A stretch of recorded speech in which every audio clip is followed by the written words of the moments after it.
몇 해 전 미국 이 보스턴 인근 한 도시에서 성탄절을 앞두고 아기 예수 탄생 장면을 모형으로 만들어 놓았습니다.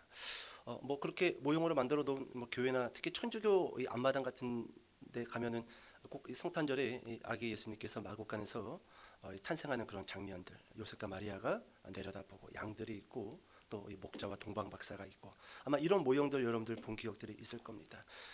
미국 보스턴의 인근 도시에서 그런 거리에다가 모형을 성탄절을 앞두고 만들어 놨습니다. 자, 그런데 어느 날 아침에 가서 보니까 그 모형 중에 아기 예수님 모형이 사라진 겁니다. 누군가 밤에 와서 아기 예수님만 안고 간 것 같아요. 그게 우리나라였고 특별히 능곡동이었다라고 한다면 저는 세경이를 의심했을 것 같은데 항상 아기 인형을 안고 다니기 때문에 세경이를 의심했을 것 같은데 그것은 미국입니다. 그리고 보스턴에 있는 작은 도시입니다. 자, 관계자들은 그 아기 예수 모형을 찾기 위해서 경찰에 신고를 합니다. 그리고 경찰도 찾으려고 백방으로 노력을 했지만 결국 못 찾습니다. 못 찾아요. 여러분 어떻게 되었을까요? 어떻게 되었을까요? 여러분 그곳에 예수님의 아버지 요셉의 모형상도 있습니다. 어머니 마리아의 상도 있습니다. 동방 박사들도 있고 목자들도 있습니다. 그리고 황금과 유향과 모략이라는 그 선물의 모형도 다 있습니다. 그런데 그 마구간에 아기 예수님 모형상만 없어진 거예요. 여러분 어떻게 되었을까요? 자, 결국 이 관계자들은 모든 모형을 다 철수합니다. 무엇을 뜻할까요? 여러분 성탄절에 예수님이 없는 성탄절은 의미가 있다 없다? 없다라는 거예요.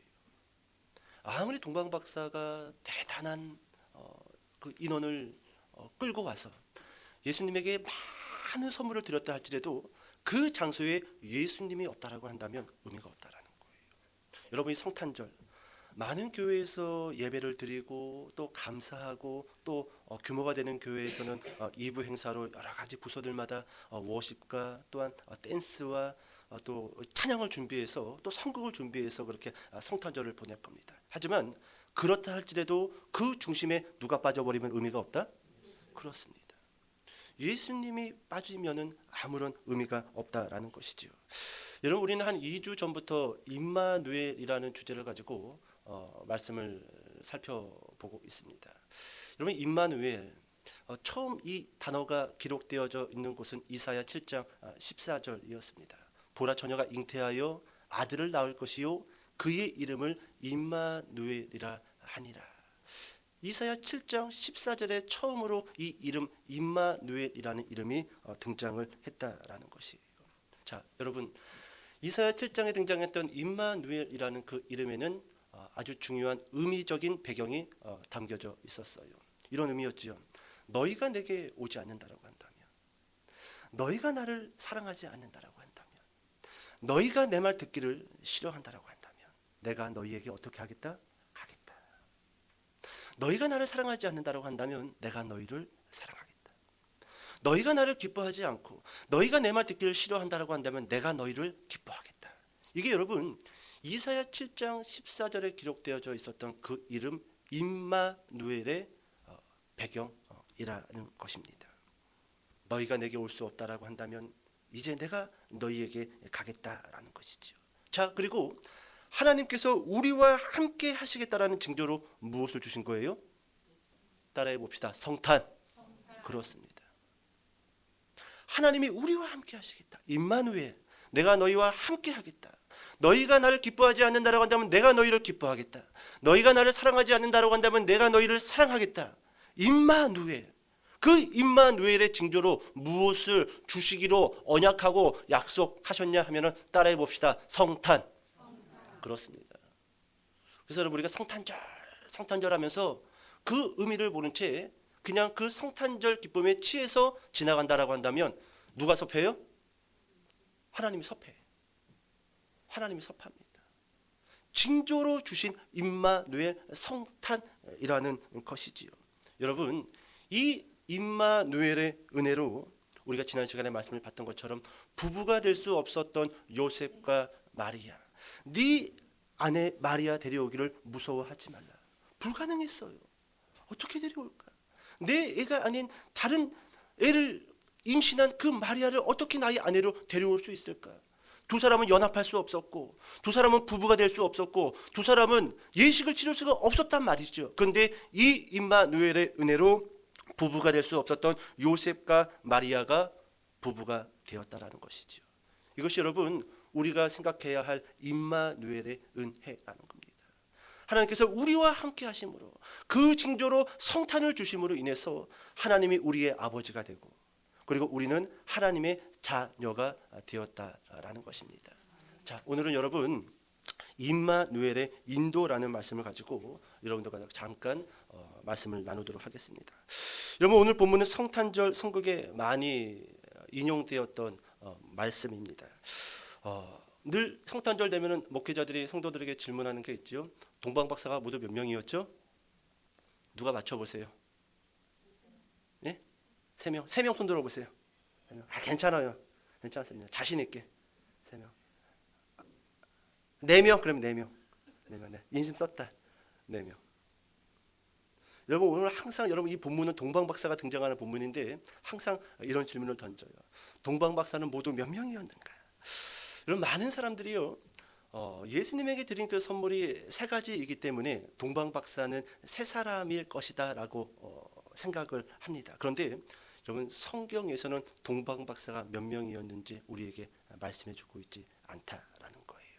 10명일 수도 있고요, 1명일 수도 있고요, 100명일 수도 있고요, 아니면은 1000명일 수도 있다라는 것입니다. 여러분 시리아에 있는 그곳에 세워진 교회에서는 오랜 전통 속에 보통 성탄절이 다가오면은 동방박사를 시리아 쪽에서는 12명으로 표현을 한다라고 합니다. 자, 그렇다고 한다면 여기 동방박사가 누구냐라는 거예요. 동방박사의 존재, 그들은 과연 무엇일까? 누구일까? 학자들마다 다양한 견해가 있지만 먼저 여러분 학자들은 이렇게 이야기합니다. 동방박사는 2명, 3명, 10명, 20명 정도가 아니라 대규모 수행원을 이끌고 예루살렘에 방문했을 것이다 라고들 학자들은 추측을 합니다. 몇 사람이 선물 3개 들고 그냥 낙타 끌고 온 것이 아니라 대규모의 수행원, 수백 명이 될 수도 있고 아니면 1000명이 넘을 수도 있고 상당히 많은 사람들이 오랜 시간을 준비해서 본인의 나라를 떠나서 외국 이스라엘 예루살렘을 방문하기 위하여 준비했고 많은 사람들이 그렇게 예루살렘을 찾아갔다라고 학자들은 이야기한다라는 거예요. 여러분 이렇게 주장하는 학자들도 있어요. 동방박사가 예루살렘에 가서 헤롯 대왕을 독대하잖아요. 그죠? 그래서 학자들은 이렇게 이야기도 합니다. 어쩌면은 이 동방박사가 헤롯 대왕을 독대했기 때문에 어쩌면 동쪽에 있는 나라의 왕이 직접 사신들을 끌고 헤롯 대왕을 만난 것이 아니겠는가. 그러니까 이 동방박사는 우리가 알고 있는 그냥 박사, 김 박사, 이 박사 그런 박사가 아니라 한 나라의 왕으로서 예수님이 탄생한 그 별을 보고 헤롯 대왕을 찾아가서 독대했을 것이다라고 말하는 학자들도 있습니다. 또 다른 학자는 이렇게 이야기합니다. 왕이 온 것은 아닐 거고 아마 어쩌면은 동방에 있는 어떤 한 나라의 왕이 외교 사절단을 예루살렘에 보내서 헤롯 대왕을 만난 것이 아니겠는가. 그렇게 추측도 하고 있다라는 것이죠. 마지막으로 어떤 학자는 이렇게도 추측을 합니다. 이 동방 박사는 별을 보고 왔기 때문에 어쩌면은 동쪽에 있는 그 페르시아의 성직자든지 아니면 천문학자. 어떻게 그 별이 예수님의 탄생을 알리는 별이라는 것을 알 수 있겠는가? 우리 같았으면 알았을까요? 밤에 나가서 북두칠성 어딨냐? 그러면 막 엉뚱한데 저거 북두칠성 아니냐? 우리는 이러고 있어요. 카시오페스가 어디냐? 우리는 모릅니다. 천문학자들만 안단 말이죠. 그래서 학자들이 추측하기로 어쩌면은 천문학자들이 동방 박사가 아니겠는가라고 추측을 하지만 어찌 되었든지 간에 여러분 동방 박사는 철저하게 베일에 감추어진 존재들이라는 것입니다. 자, 그리고 여러분 무엇보다 오늘 본문을 통해서 가장 신비롭고 가장 이해할 수 없는 것은 무엇이냐 하면은 뭘까요? 별입니다. 별이에요. 어떻게 그 별이 동방 박사를 예수님에게 인도했을까? 그 별은 과연 우리가 생각하는 저 밤하늘에 떠 있는 그 별일까? 아니면 우리가 상상할 수 없는, 우리가 전혀 알 수 없는 어떤 그 무엇을 성경의 저자는 별이라고 표현한 것이 아닌가? 가장 신비로운 것, 동방박사보다도 더 베일에 감추어진 것은 동방박사 앞에서 예수님에게 인도했던 그 별의 존재라는 겁니다. 하지만 우리는 알 수 없어요.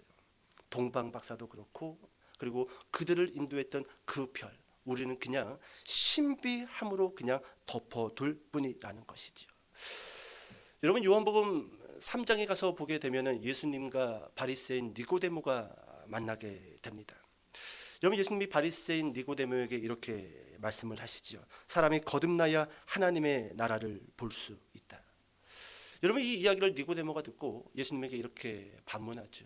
예수님, 어떻게 사람이 다시 태어날 수 있습니까? 어떻게 사람이 다 큰 어른이 어머니 뱃속에 들어갔다가 다시 나올 수가 있습니까? 거듭나야 하나님의 나라에 들어갈 수 있다라는 거예요. 거듭나야 하나님의 나라가 보인다라는 겁니다. 이 이야기를 들었던 니고데모는 이게 너무 신비로운 거예요. 이게 너무 황당한 겁니다. 그래서 질문하는 거예요. 어떻게 다시 태어날 수 있습니까? 자, 그러자 예수님이 이렇게 대답을 하시지요. 사람이 물과 성령으로 나지 아니하면 하나님의 나라에 들어갈 수 없다. 무엇과 무엇으로 나지 아니하면? 물과 성령으로 나지 아니하면 하나님 나라를 볼 수도 없고 하나님 나라에 들어갈 수 없다. 이렇게 말씀하신 후 요한복음 3장 8절에서 예수님께서 드디어 이렇게 말씀하십니다. 바람이 임의로 불매 네가 그 소리는 들어도 어디서 와서 어디로 가는지 알지 못하나니 따라해 봅시다. 성령으로 난 사람도 다 그러하니라.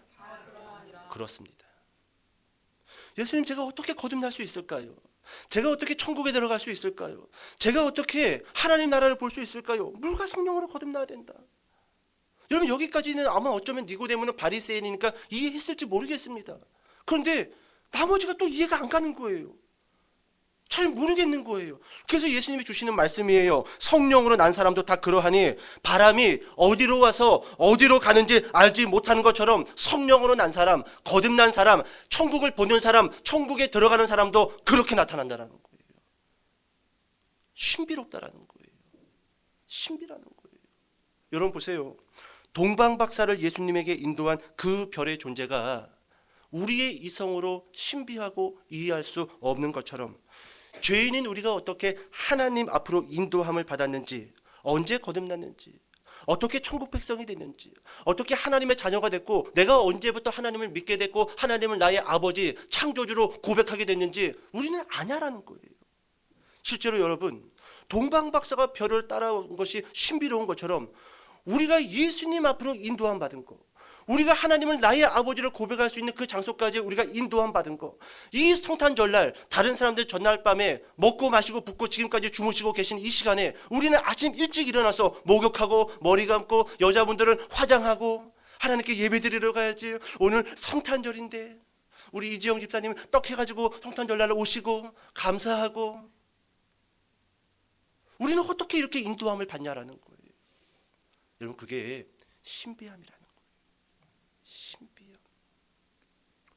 오늘 여러분, 우리는 이 성탄절, 이 신비함 속에 우리가 잘 모르지만 그렇게 하나님께 이끌림을 받아서 성탄절 그 감사 예배를 드리고 있다라는 것이죠. 자, 그렇다면 여러분, 우리의 이 믿음의 정체성을 신비함이라는 그 보자기로 덮어두고 우리는 그냥 그렇게 지내야 되는 것인가? 그냥 신비함으로 묻어두고 우리는 그렇게 신앙생활을 해야 하는 것인가? 자, 우리 본문 돌아와서 여러분 마태복음 2장 2절부터 6절 말씀 다시 한번 읽어보도록 하겠습니다. 마태복음 2장 2절부터 6절까지입니다. 자, 큰 목소리로 읽어보세요. 자, 시작.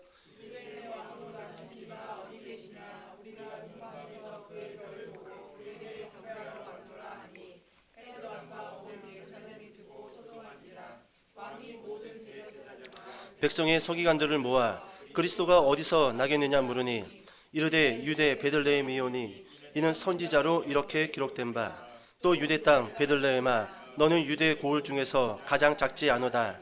내게서 한 다스리는 자가 나와서 내 백성 이스라엘의 목자가 되리라 하였음이니이다. 아멘. 아멘. 여러분, 우리는 이 신비함을 그냥 신비함으로만 간직한 채 그렇게 살아가야 되는가?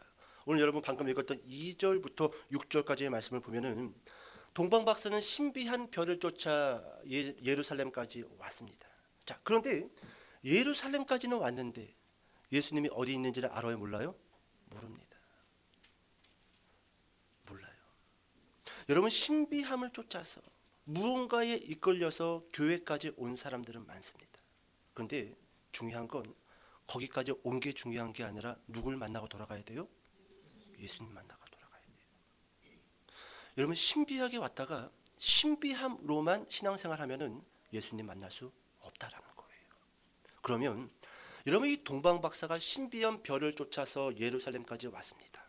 그러면 이 동방박사는 어떻게 신비함의 그 이끌림을 받아서 예루살렘까지 도착했고, 그리고 어떻게 예수님을 만나게 됐냐라는 거예요. 자, 여러분, 동방박사는 헤롯 대왕을 독대합니다. 그리고 헤롯 대왕은 동방박사의 이야기를 듣고 바리새인과 서기관들과 그리고 수많은 예루살렘의 그 종교인들을 다 불러 모았을 겁니다. 그리고 질문하는 거예요. 메시아가, 하나님의 아들이 태어났다고 하는데 구약 성경에 어디에서 태어난다라고 그렇게 기록되어졌느냐? 그저 종교 지도자들이 막 모여서 회의를 하더니 드디어 한 지역을 이야기해요. 그 지역이 어딜까요? 베들레헴. 자, 그러면 이 종교 지도자들이 예수님이 베들레헴에서 태어납니다라는 이 말씀을 구약 성경 어디에서 찾아냈을까요? 어디에서 찾아냈을까요? 여러분, 미가서 5장 2절의 말씀입니다. 찾지 마세요. 여러분, 오늘 마태복음 2장 5절과 6절의 말씀이 미가서 말씀이에요. 우리 다시 한번 5절과 6절 말씀 읽어볼게요. 자, 시작. 또 유대 땅 베들레헴아, 너는 유대 고을 중에서 가장 작지 아니하도다. 내게서 한 다스리는 자가 나와서 내 백성 이스라엘의 목자가 되리라 하였음이니이다. 아멘. 여러분, 봅시다. 이제 설교를 정리할게요.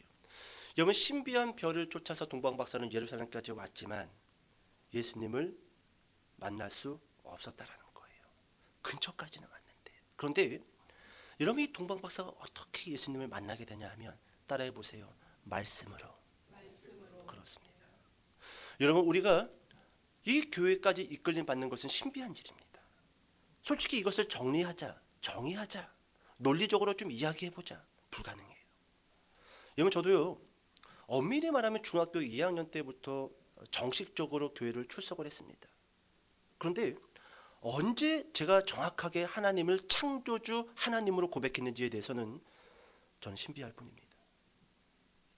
언제 내가 내 이름이 생명책에 기록되어졌고 천국이 있음을, 그것을 확실히 100% 믿었는지에 대해서 여러분, 그건 신비한 일이에요. 근데 여러분, 이 신비함으로 간직한 채 말씀을 상고하고 말씀을 묵상하고 말씀을 잊지 아니하면요, 예수님 만날 수 있다 없다? 없습니다. 오늘 여러분, 동방박사 보세요. 신비함을 쫓아 예수님 만나기 위해서 예루살렘에 왔지만 예수님 만날 수 없었어요. 하지만 미가서 5장 2절의 말씀을 종교 지도자들 통해서 배우고 암송하고 익히고 공부하고 연구하자 그들이 베들레헴에서 나신 그 예수 그리스도에게 곧장 달려가서 그분을 만나잖아요. 여러분, 성탄의 기쁨, 이것은 신비한 일이고 우리를 흥분시키는 일이지만 우리가 조금 더 이 신비함을 단단하게, 우리 믿음의 정체성을 분명하게 하기 위해서는 우리가 어디에 집중을 해야 된다? 말씀에 집중해야 된다라는 것입니다. 여러분, 2025년도가 얼마 남지 않았어요. 이제 한 주만 지나면 2025년도가 시작되어집니다. 저는 내년부터 우리 기쁨의 교회가 조금 더 말씀을 읽는 시간을 할애했으면 좋겠습니다. 말씀 읽는 시간, 남으면 읽지, 그렇게 하면 못 읽어요. 시간을 떼야 돼요. 우리가 주일을 떼야지 하나님께 예배를 드릴 수 있는 것처럼, 우리가 하나님이 주신 물질의 일부를 떼야지 하나님께 헌금을 드릴 수 있는 것처럼, 우리가 시간을 구별해야지 하나님께 봉사할 수 있는 것처럼, 여러분, 말씀 읽는 시간도 막연하게 잠자기 전에 읽지, 그럼 곧장 잠듭니다. 곧장 잠들어요. 그렇게 하면 안 돼요. 가장 내가 말씀 읽기에 좋은 시간을 떼어서 그 시간에는 무엇만 하자? 말씀만 읽자. 그래야지 여러분 우리의 믿음과 우리의 신앙과 우리의 예배가 신비함의 길이 아니라 분명하고 정확하고 확실한 길 가운데 걸어가는 신앙인들 될 수 있다라는 거예요. 여러분 얼마나 많은 사람들이요 신비함 가운데 교회에 이끌림 받아서 신비함, 저는 이 신비함을 이렇게 좀 표현해 볼까요? 멍한 상태로 하나님을 예배합니다. 멍 때리고 있어. 어디를 바라봐야 할지. 성령님에 대해서 그분은 누구실까? 멍한지. 교회는 무엇인가? 성도는 무엇인가? 여러분 가족보다요 지금 이렇게 이 한 교회로 묶인 우리가요 성경상으로 진짜 가족이에요. 육체적으로 만난 그 가족은요 육체가 끝나는 날 끝나는 가족입니다. 그냥 잠깐의 인연이에요. 그런데 우리는요 진짜 가족이에요. 그래서 여러분 한 교회에서 우리가 성도들을 바라볼 때 가족처럼 바라봐요. 어려움이 있으면 어떻게 도울까? 어떻게 도울까? 기도 제목이 있으면 어떻게 내가 그를 위해서 기도해 줄까? 섬겨야 할 일이 있으면 내가 어떻게 섬길까? 진짜 가족. 옆 사람 보세요. 앞에 사람 보세요. 당신은 나의 찐 가족입니다. 이렇게 인사해 보세요. 그렇습니다. 육체의 가족은 육체가 끝나면 그걸로 끝이지만 우리는 죽어도 안 끝나. 꼴 보기 싫어도 또 봐야 돼. 계속 봐야 돼. 천국 가서 또 보고 영원히 봐야 돼. 관계 잘 해놓으세요.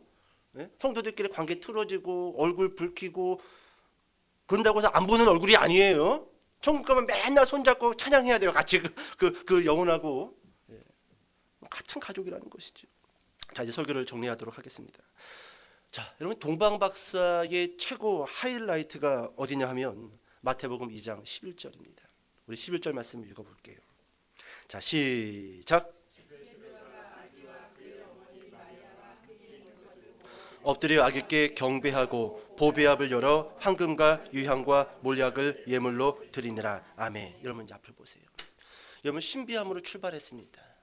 우리도 그렇게 신비함으로 이끌림 받았어요. 그리고 예루살렘에 가서 말씀을 통해서 예수님을 만났습니다. 우리도 마찬가지예요. 말씀을 듣고 말씀을 배움으로 인하여 예수 그리스도에게 나아갔죠. 그런데 여러분 동방 박사의 최고 하이라이트가 뭐냐면 11절 중반부부터 엎드려 아기께 경배하고 이게 뭐예요? 예배입니다. 예배예요. 여러분 하나님이 우리를 신비함 가운데로 인도하고 말씀을 통해서 예수 그리스도를 만나고 예수님을 느끼고 예수님을 나의 구원주라고 고백하게 만드는 그 이유 어디에 있습니까? 예배예요.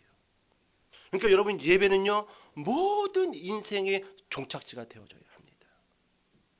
여러분 예배가 종착지가 될 때 우리는 만족을 누릴 수가 있는 거예요. 왜 많은 사람들이 벌 만큼 벌었는데 꾸밀 만큼 꾸몄는데 먹을 만큼 먹었는데도 왜 불만족 가운데 있는가? 그들은 잘못된 종착지에 가 있는 거예요. 많이 벌면 거기에 만족이 있겠지? 그렇지 않습니다. 그렇지 않아요. 신비함으로 이끌림을 받고 말씀을 통해서 예수를 알게 되고 그리고 예수 그리스도 앞에 나아가서 엎드려 경배하고 보배압을 열어 황금과 유향과 몰약을 예물로 드리니라. 여러분 임마누엘의 인도함을 받는 모든 사람들의 최종 목적지는 어디인가? 따라해 봅시다. 예배이다. 그렇습니다. 이게 바로 임마누엘의 인도예요. 그 어떤 사람이라 할지라도 임마누엘의 인도함을 받는 사람은 결국 예배의 자리로 간다라는 것이죠. 여러분 요한복음 17장 24절에 예수님의 기도 가운데 이런 말씀이 기록되어 있습니다. 아버지여 내게 주신 자도 나 있는 곳에 나와 함께 있어 아버지께서 창세전부터 나를 사랑하심으로 내게 주신 나의 영광을 그들로 보게 하시기를 원하옵나이다. 요한복음 17장은 예수님의 가장 긴 기도가 기록되어져 있는데 예수님이 이렇게 기도했어요. 내게 주신 나의 영광을 그들로 보게 하시기를 원하옵나이다. 성도들이 나의 영광을 보기를 하나님 도와주세요. 예수님의 영광을, 나의 영광을. 우리가 왜 이렇게 멍한 줄 아세요? 우리가 왜 이렇게 정신을 못 차리는 줄 아세요? 왜 이렇게 우리가 세상에서 방황하는 줄 아세요? 어떤 영광을 못 봐서 그런 거예요? 예수 그리스도의 영광. 세상의 영광에 우리는 취해 있어요.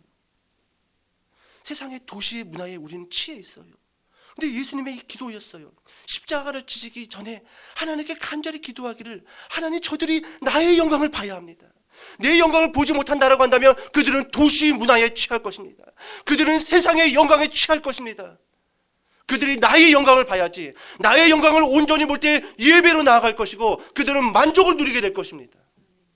오늘 여러분 성탄절을 보내면서 특별히 하나님께 여러분도 기도하시기를, 하나님, 내가 예수 그리스도의 영광을 온전히 아는 한 사람이 되게 하여 주시옵소서. 그 영광이 어떤 영광인지, 그 예수 그리스도가 어떤 분인지, 그 예수 그리스도께서 어떠한 일을 하셨는지, 하나님 그 영광에 취해서 이제는 세상의 영광이 아닌 예수 그리스도의 영광에 내 영혼이 충만케 되어짐으로 인하여 늘 하나님 앞에 예배자로 나아가는 한 사람이 되게 하여 달라고 그렇게 기도하고, 그렇게 감사하고, 그렇게 찬양하고 기뻐하는 저와 여러분 되시기를 주님의 이름으로 축복합니다. 기도하겠습니다.